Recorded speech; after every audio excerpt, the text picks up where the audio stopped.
ગુજરાતના રાજકારણમાં છેલ્લા કેટલાય સમયથી એક નામ ખૂબ જ ચર્ચામાં છે। આમ આદમી પાર્ટીના ધારાસભ્ય ચૈતર વસાવા। મિત્રો, ડેડિયાપાડાના ધારાસભ્ય હાલ જેલમાં બંધ છે અને તેમના સતત જામીન નામંજૂર થઈ રહ્યા છે। છેલ્લે 5 ઓગસ્ટના રોજ ચૂંટણી હાથ ધરવામાં આવી હતી, તેમાં પણ તેમના જામીન નામંજૂર થયા છે। ત્યારે હવે સવાલ એ થાય છે કે ચૈતર વસાવાના જામીન લગાતાર નામંજૂર કેમ થઈ રહ્યા છે? શું હોઈ શકે છે આ પાછળનું મુખ્ય કારણ? ભાજપ સરકાર કે ભ્રષ્ટાચાર? મિત્રો, આજે ખુલશે બધી પોલ। મિત્રો, ચૈતર વસાવાને જામીન ન મળવાના મુખ્ય કારણોમાં કાયદાકીય અને ન્યાયિક પાસાઓ મહત્વના છે।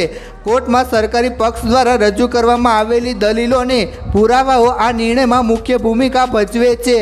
પહેલું, અગાઉના ગુનાહિત રેકોર્ડ। મિત્રો, કોર્ટમાં સરકારી પક્ષે ચૈતર વસાવા સામે વર્ષ 2014થી અત્યાર સુધીમાં નોંધાયેલા 18 જેટલા ગુનાઓની યાદી રજૂ કરી હતી।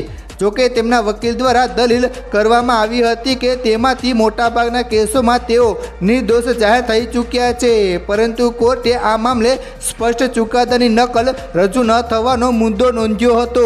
બીજું, જામીન પર હોવા છતાં ફરીથી ગુનો। મિત્રો, એક અગત્યનો મુદ્દો એ પણ છે કે વર્ષ 2023ના કેસ વનકર્મી પર હુમલામાં તેમને 6 મહિનાની જેલ થઈ હતી અને તેઓ શરતી જામીન પર મુક્ત થયા હતા। સરકારી પક્ષે દલીલ કરી હતી કે આ શરતોનું ઉલ્લંઘન કરીને તેમણે વર્તમાન ગુનો કર્યો છે। કોર્ટે આ મુદ્દાને ગંભીરતાથી લીધો છે। ત્રીજું, સાક્ષીઓ પર પ્રભાવ પાડવાની સંભાવના। મિત્રો, સરકારી પક્ષે દલીલ કરી હતી કે ધારાસભ્ય તરીકે ચૈતર વસાવાનો પ્રભાવ છે અને જો તેમને જામીન આપવામાં આવે તો તેઓ સાક્ષીઓને ધમકાવી શકે છે અથવા તો કેસ પર નુકસાન પહોંચાડી શકે છે। ચોથું, ધમકીઓના ઓડિયો વિડીયો પુરાવા। મિત્રો, કોર્ટમાં એવા ઓડિયો વિડીયો પુરાવા રજૂ કરવામાં આવ્યા હતા કે જેમાં તેમના સમર્થકો દ્વારા જો તેમને જામીન ન મળે તો સરકારી કચેરીઓ અને જેલોને નુકસાન પહોંચાડવાની ધમકીઓ આપવામાં આવી હતી। આને કારણે પણ કોર્ટે ધ્યાન દોર્યું છે।